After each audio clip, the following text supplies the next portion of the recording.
My name is James Harris, and I pastor at Trenches Community Church. This past year has exposed the heart of our nation in many ways, particularly how African American males are viewed and valued. We are still dealing with the same treatment of oppression and racism that are perpetual through systems, structures, frameworks, and philosophies, and are noticeable in areas such as policing, healthcare, hiring, housing, the hierarchy of our country, and judicially. The images of Ahmaud Arbery being murdered and George Floyd being suffocated to death by a knee on his neck speaks volumes about continued dehumanization of people of color. This series during Black History Month is not to condemn anyone, but to continue to bring about awareness, encourage compassion, and to break down the middle walls of separation, particularly between white and Black America. The overt and the covert hostility can be dismantled through believers taking the lead in change by submitting to the will of God and doing life through the cross. America, you don't have to be afraid of us or be intimidated by us. We love where we live and want to see our country become one nation under God. Welcome to See Me.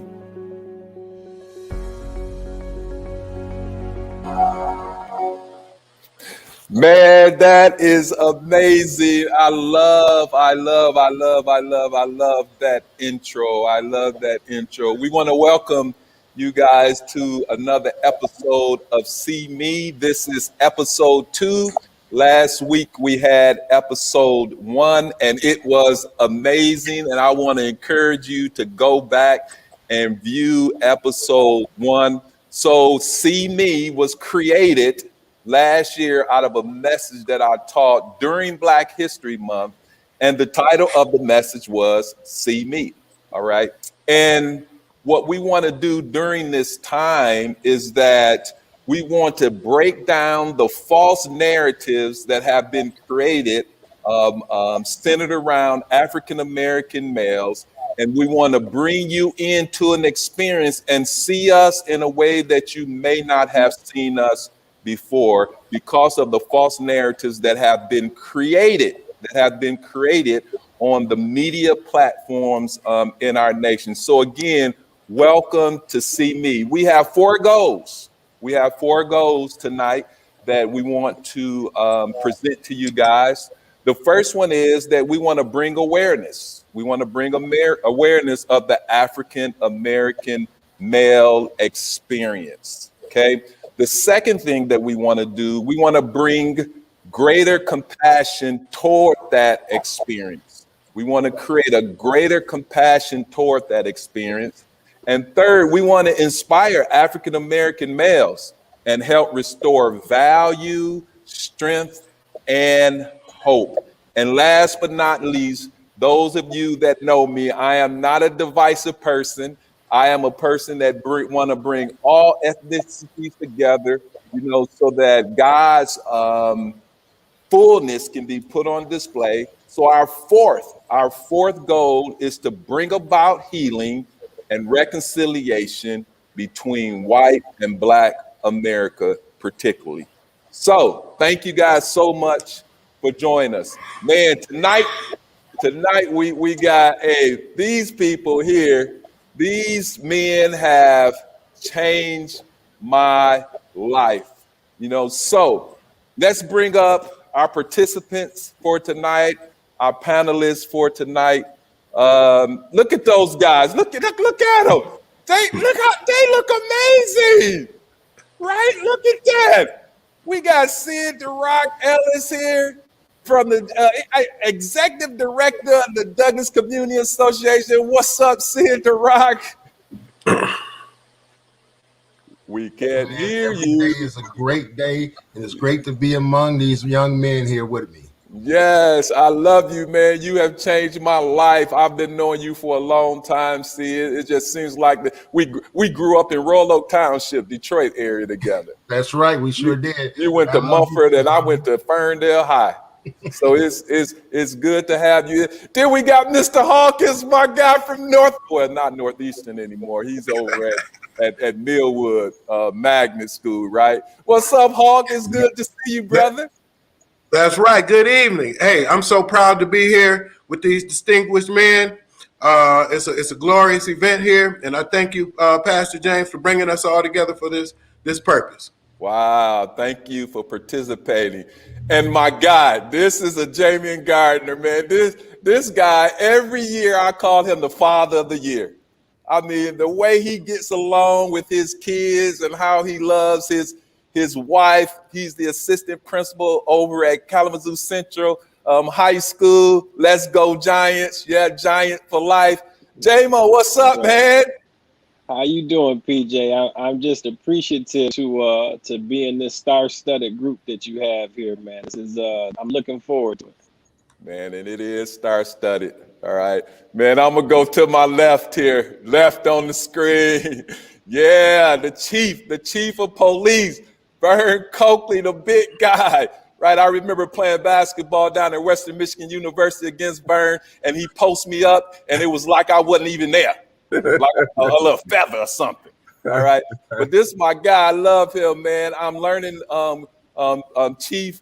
I'm learning a lot about him, man. He has a heart for God. He has a heart for his family. What's up, Chief? Talk to us a little bit. Pastor James, it's good to be here. I appreciate it to be amongst this group of men, more importantly, community, and moving forward, how we can make and affect change in the community.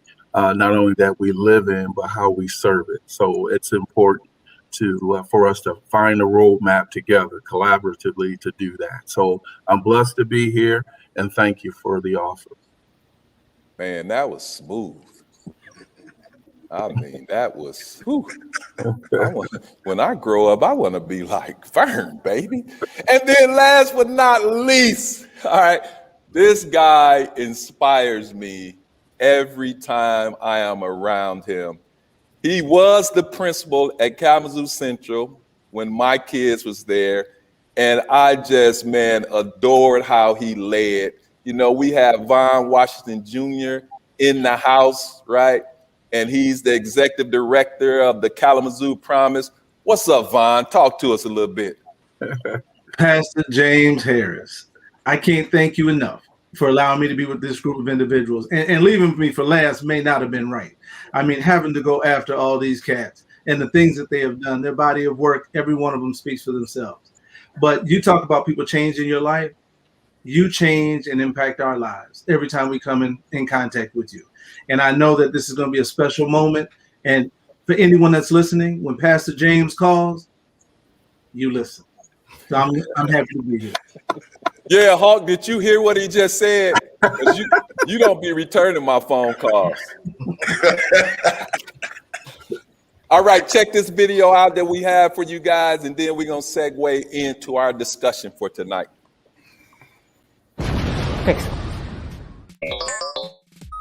You've heard of them by now.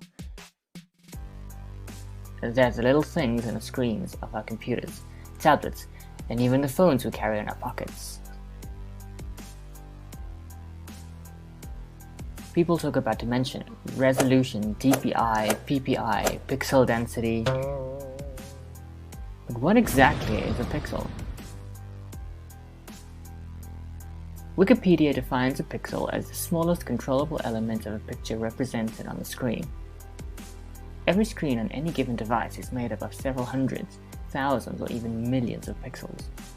If you look really closely, you'll see that a pixel is just a square of color.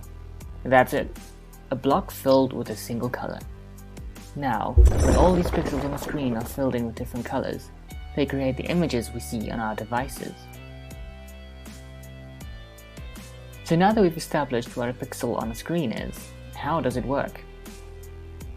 Let's say this block represents a single pixel. Now, inside this pixel, and every other pixel, there are 3 different colored lights. They are red, green, and blue. These 3 colors light up in sequences with varying brightness in order to create the color your eyes see. If the color of a pixel should be purple, then only the red and blue lights will be lit. From your viewing distance, the pixel will look purple.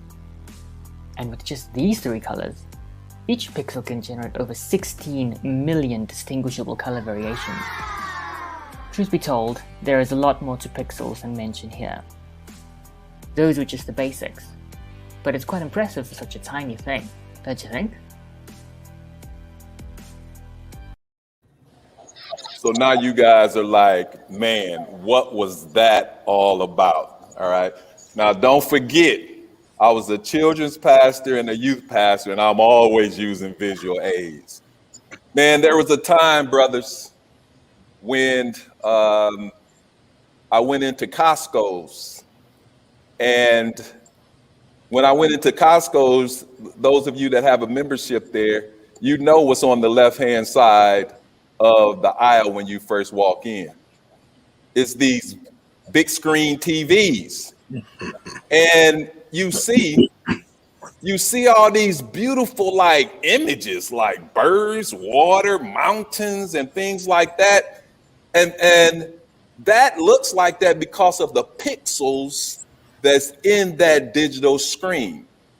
You know, so one pixel has color in it, and that video that I just showed you is that when all these pixels on the screen are filled with these different colors, they create the images we see on our devices.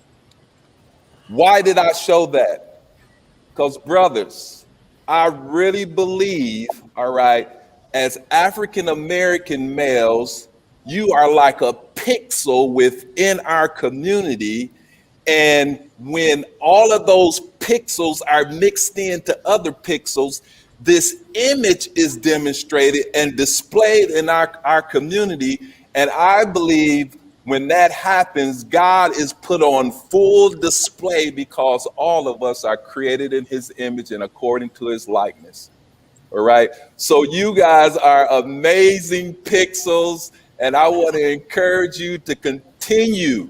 All right, to continue to be who you are in God and just let that light shine because you are beautiful African American males that's making it happen. So that's my story for the day. So right now, we're going to go ahead and get into these questions tonight. So, man, so often, see it, The Rock, so often, you know, when we get together, we talk about business, we talk about, you know, events and things like that. But I want to start off tonight just like, man, how's the family?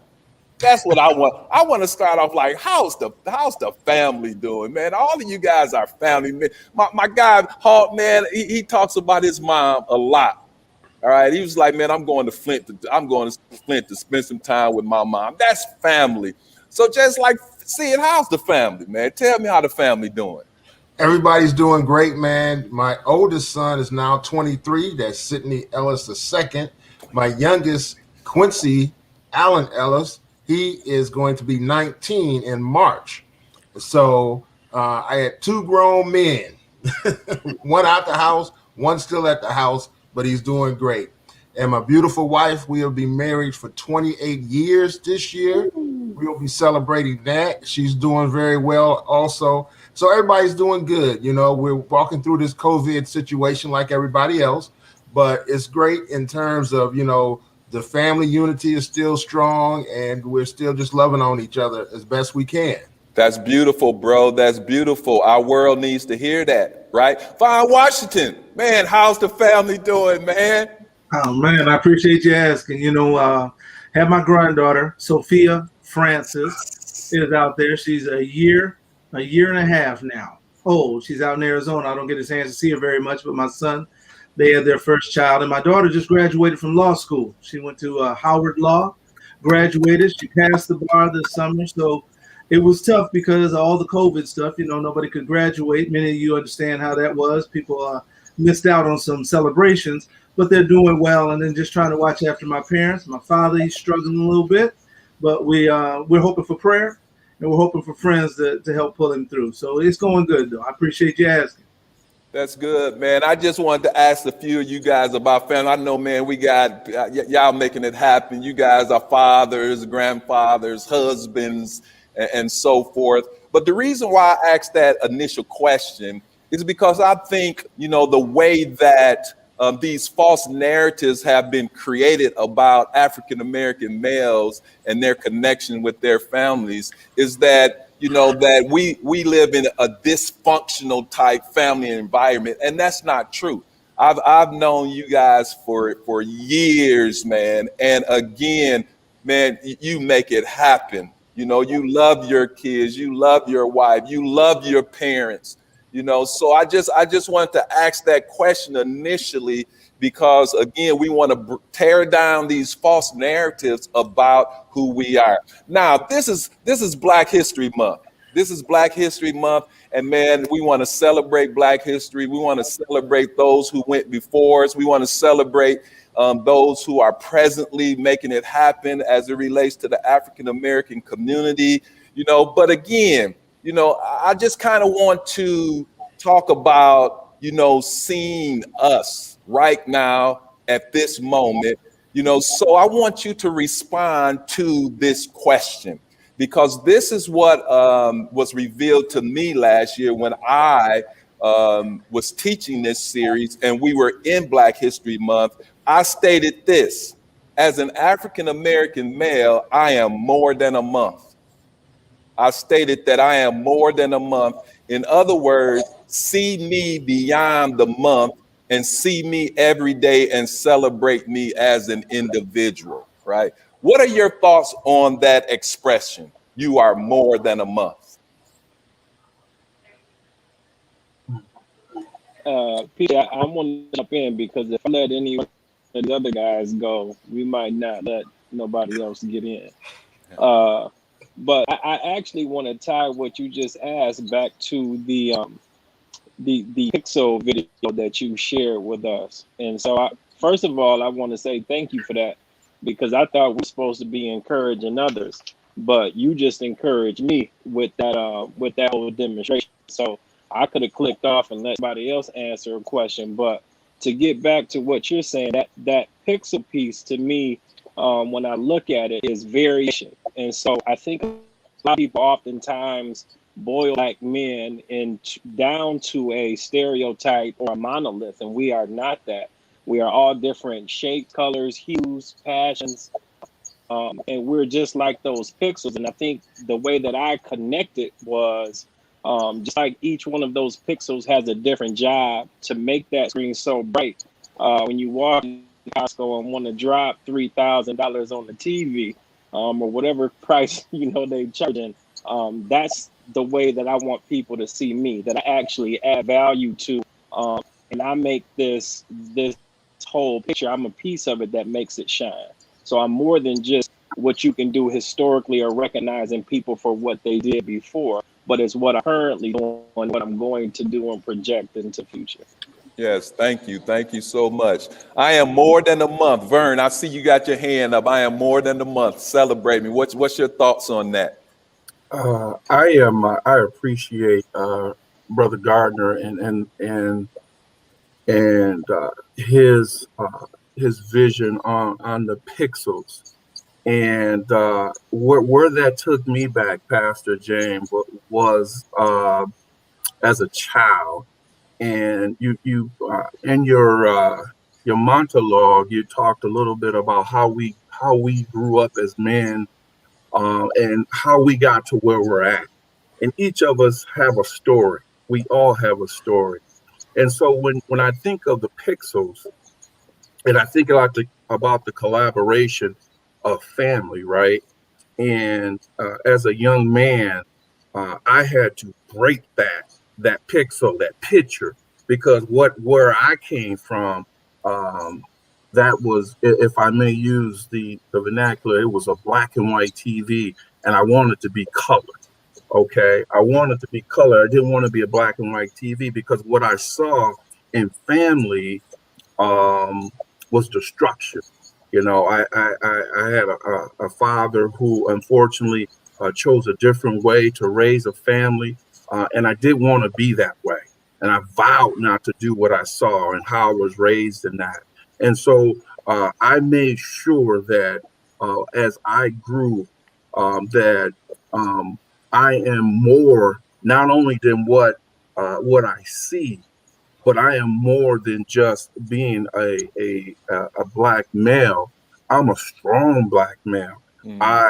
I am favored to do many things. What those things were, I didn't know. God had his purpose for me. And as you know, in those conversations we've had, I feel I'm in my purpose. Didn't know what that purpose was going to be, but he revealed it to me in his time. So I am really strong about being more than a month. I am really strong about where our educational system is. And as we look back at where we came from, we celebrate February as Black History Month, and that's it. And then we go back to the normalization of education. So I won't stay long with that, but I'm bursting at the seams to go deep into that. But I appreciate the moment to share. Well, this kind of might lead it. I see Hawk ready. Hawk, go ahead, Hawk. I'm not going to interrupt.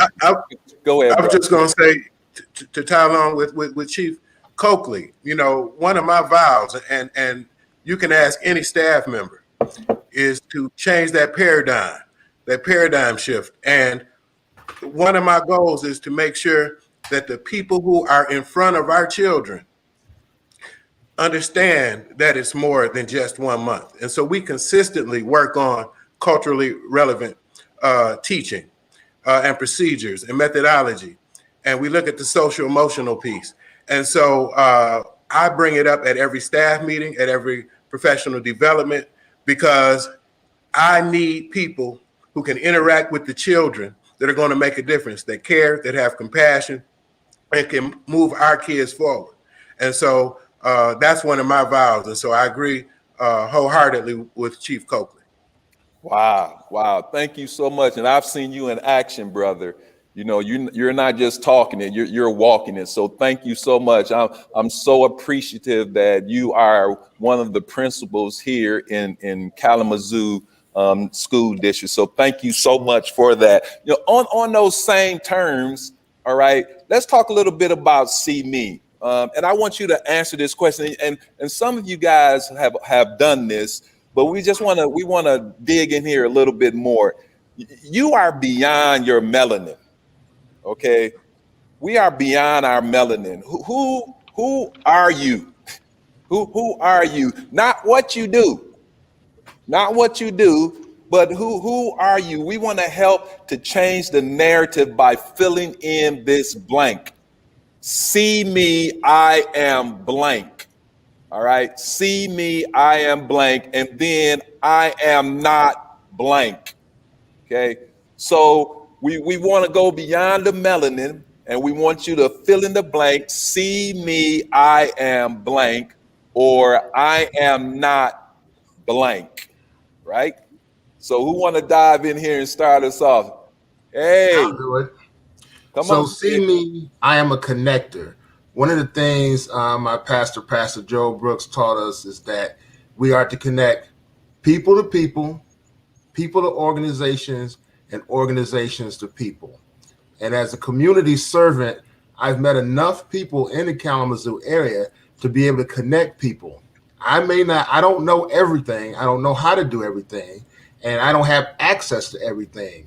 What I do have access to is people.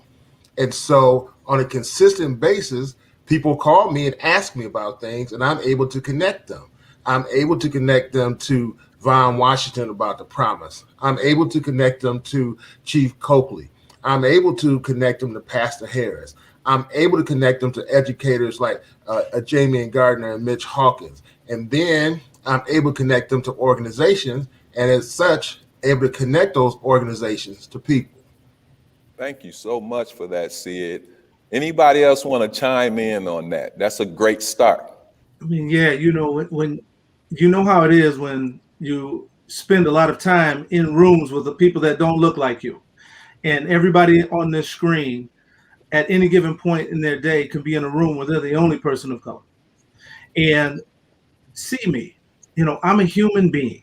Bottom line, listen, I'm a human being, and being a human being wrapped up with compassion, caring, discovery, all of those types of things. Just see me. I'm a human being. You see me as such when I walk in the room. And I am not perfect by any stretch of the imagination.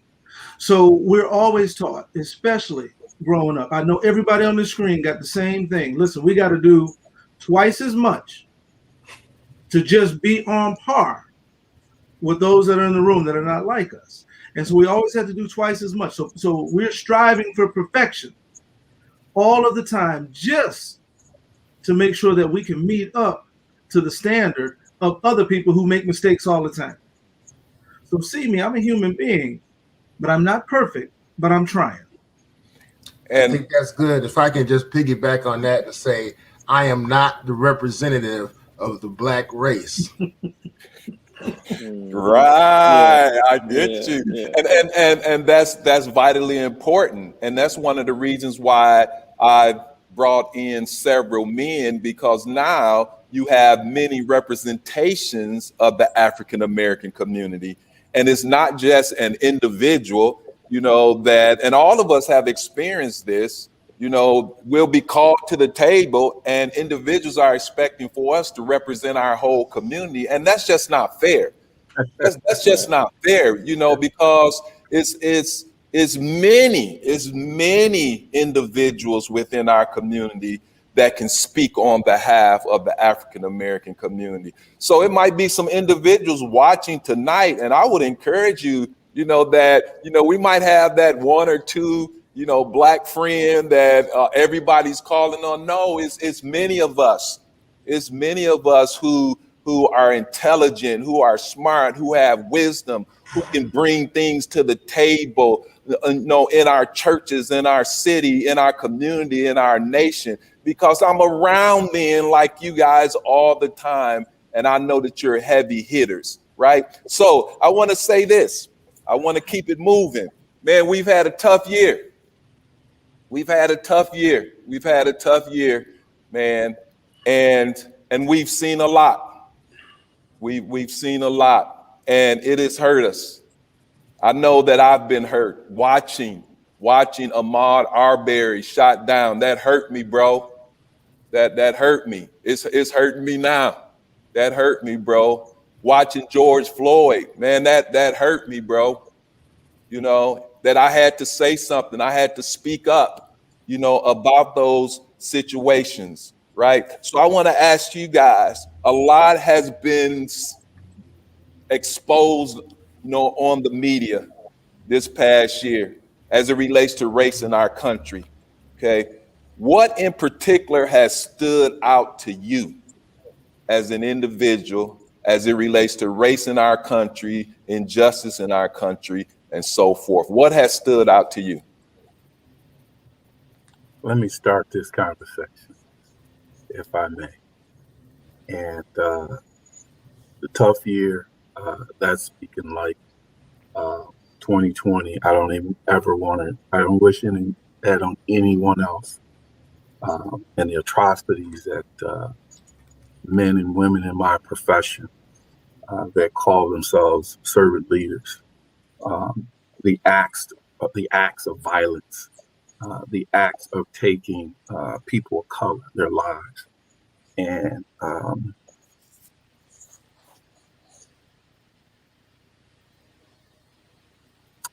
to see Mr. Floyd in a broad daylight situation, and no one had the mind to say, hey, stop what you're doing. And to watch a man with his knee resting on another man's neck while he gasped for his life, and no one stopped that. No one broke their tunnel vision. We're trained to do that. And moreover, as human beings, it starts right here. Yes. It starts right here. Nobody did anything with that. As I walked this community during our time in 2020, I didn't know what to do, but I prayed. And what God told me to do is just listen to people. And all I did was attempt to have some dialogue about what was the issue. And what I heard was trauma. Yeah. We are tired of trauma. We are tired of being stepped on. We are tired of not being at the table. We are tired of being in the room and being the only one in the room.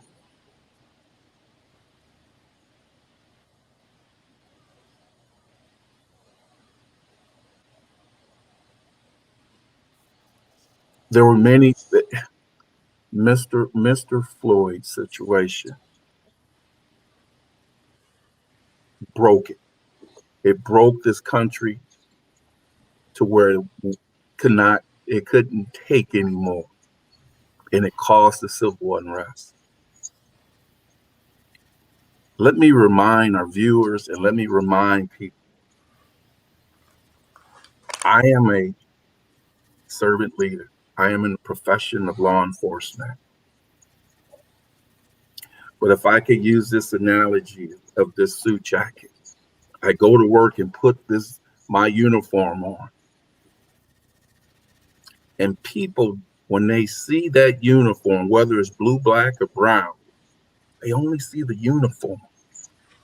Okay? They only see the uniform. You talked about that melanoma earlier, Pastor. They don't see this. They don't see that color in my skin. They only see the color of that uniform. And they take out that trauma on that uniform, regardless of who stands in it. But guess what? When I clock out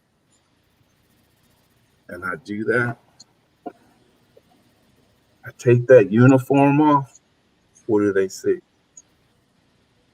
See a black man. Now I'm a black man. Not only for the community, and when I say community, that's everybody. What I'm getting at to drill down to more specifically is law enforcement. I'm just like the next black man driving down the street. I'm just like that man. And that's, that does produce, that trauma and it's perpetual. It's perpetual. We're dealing with this trauma. And on our last episode, I was talking about us, how we feel, because even just as men in general, at times we suppress our feelings, and when that happens, that produces trauma. When we suppress our feelings and we don't speak out or have conversation, with individuals and being allowed to share our hearts and to share our pains. So I want to ask this question. I know that, because we kind of running out of time here a little bit, I know that we've seen much. And I want to know, how do you guys feel? I mean, 1 to 3 words. How do you feel how did you feel when you saw those images, right, on TV? How did that make you feel? And, what did you do with those feelings? What did you do with those feelings? So how did you feel? All right. And then maybe what did you do with those feelings? Well, I felt devastated. I felt like we were walking backwards. I guess that was the best way to put it. It felt like everybody was just walking backwards, and the feelings that overtook me were the whole thought of what we'll tolerate as a people just to stay ahead. A lot of people are making decisions. A lot of people that are making decisions for the country are tolerating some of the most heinous things we've seen being done and coming out of someone's mouth in an effort to hold their own position. My father told me all the time, he said, no one likes second place. So if you were in first place You'll do anything to stay in first place in a lot of situations. You see someone coming up on you, you're going to get in the lane and stop them from going past you. You're going to stick your leg out. You're going to do a lot of things. And these are things that are happening to us in our country now. People are feeling as if they're being surpassed. They don't feel as if we're all coming together so we can appreciate each other. They feel like they are losing something. And when you feel like you're losing something, you'll go through a great deal to make sure that you keep what you have, no matter what it is, from one loaf of bread to whatever car you're driving. So those feelings really came up on me. And because of the pandemic, that really seemed like there's a cap on it. And that I'm ready that when this pandemic somehow is at a point where we can go, I'm ready to run out the door and be about business of changing some of the things that we saw, because this democracy is fragile and we're going to have to hit the pavement running. Thank you. Thank you. How are you guys feeling? How did you feel about that? Jamo, I saw you had your hand up. Yeah, I think the word that I would choose to use is burden. You opened up this session this evening asking individuals how their family were.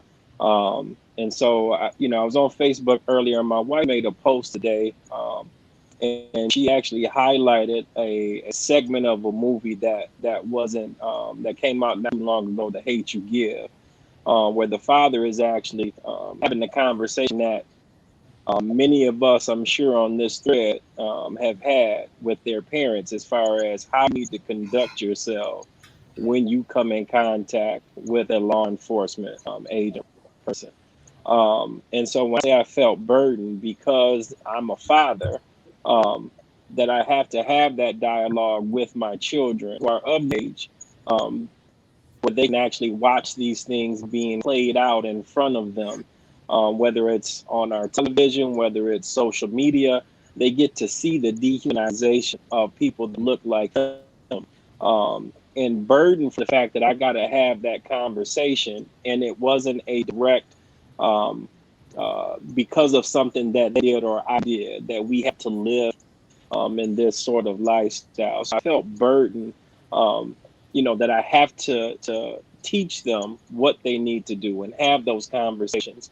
And then conversely, as my occupation as an administrator in Kalamazoo Public Schools, to then have to temper conversations and to help children who are suffering from some PTSD from things that have happened in their childhood with law enforcement or just whatever, to have to guide those conversations in a way that still is productive. And sometimes not being able to express my feelings. And PJ, one of the things that I learned from you was that transparency is important, and that's what draws people.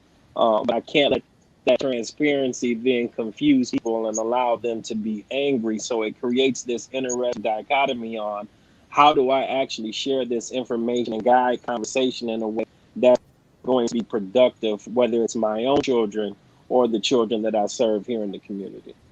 Yes, and thank you so much for sharing that. And, I'm learning through my children, and others, because, that you express yourself against an injustice, that doesn't mean that you hate someone else. All right, because we are expressing that.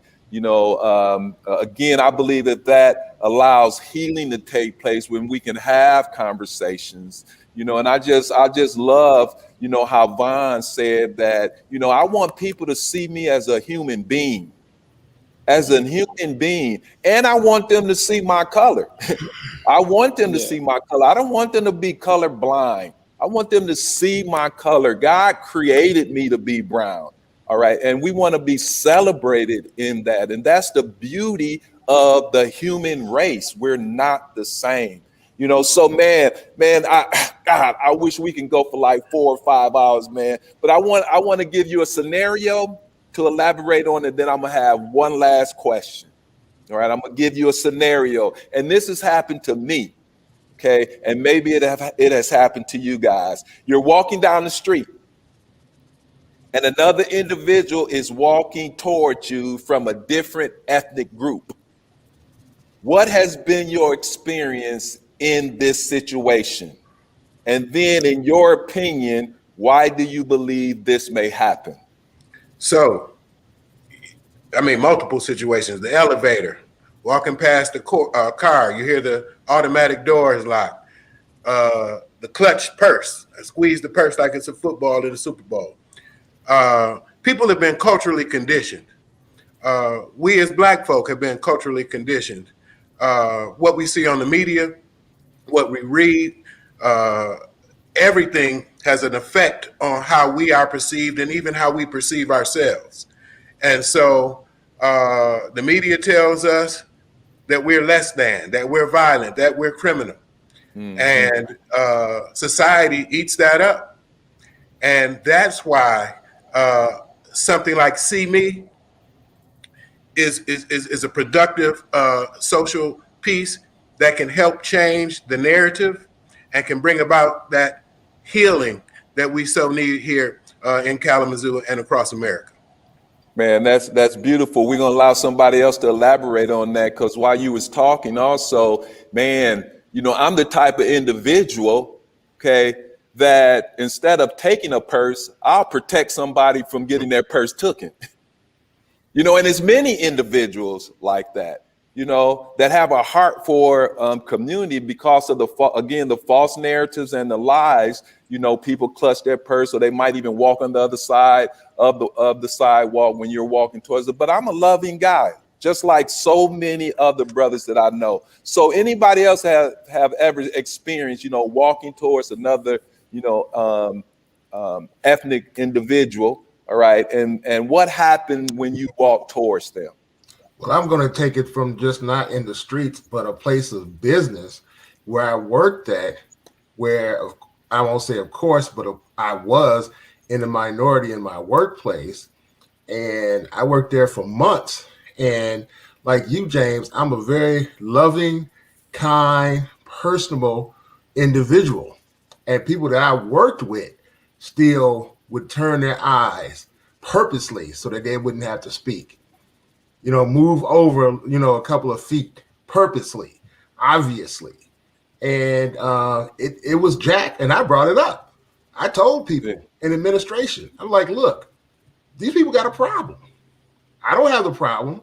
They have the problem. And it was actually brought up to me, well, you know, you're a big Black man. And I'm like, what does that got to do with anything? There's big white man walking around here bigger than me, taller than me. So should the Black women or non-white people be afraid of that big white man the way non-Black people are afraid of me? And I'm a big guy, but I'm not the biggest Black man, you know? And so that has happened to me in the workplace with people who I worked with on a regular basis, who saw me, heard me, saw me at meetings, you know, saw how, you know, how I express myself with other people, express myself with other employees, and how most of the people loved me. But I still had individuals who still, because of my skin color, you know, couldn't accept it. Perspectives are created through lies and truth. Yeah. Okay. And what we're trying to create here is a different perspective and bring about truth.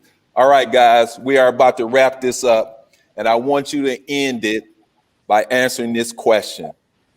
How are you adding value to our community? How are you adding value to our community? We want to keep it short because I got like 30 seconds. So we're going to start with Sid. We're going to go to Mitch. We're going to go to Jamian, Vern, and Vaughn. You're going to wrap us up. How are you guys adding value to the community? By loving everyone unconditionally and purposely, loving on young Black men to make them feel good. And people don't take that the wrong way. Loving just means talking to them and listening to them. Yeah, thank you. Mitch?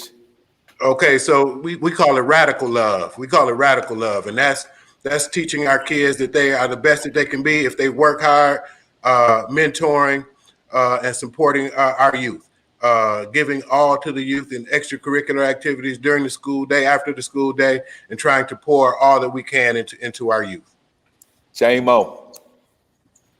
So I'm working with young people to help them to find a purpose, to become productive, and to make an impact.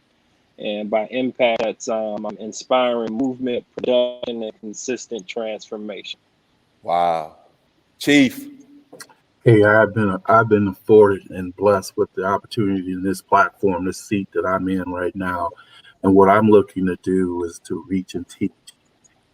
That we're talking about our most vulnerable, that being the youth, the mentally ill, the seniors in our community, taking the opportunity to change the perception of law enforcement, at least here in Kalamazoo, the public safety department in which I serve. I'm looking to change that perception about the outreach and the pouring. God is love, love is God. I'm telling these men and women every day, same way I did when I coached, that I love them. They have never heard a man chief say, I love you in a meeting. Wow. Try. Wow. And that's just powerful. So I'm excited to where we're going. You changing the narrative, brother. Vaughn. So many. Everybody's educating. Everybody's trying to advance the mission of other people. It's such a blessed thing. And if we had 20 more on the screen, that would let you know how big this mission could be. But for me, it's seeing everybody as a human being. Once you go out the door, understanding that everybody has a purpose, everybody has a place, and try to help them fulfill that. And doing that through working on myself. I need work. We all need work. And we can't do the work for others if we don't work on ourselves. So I'm working on myself, and then I'm trying to take that out and see everybody and meet them where they are. Wow, man.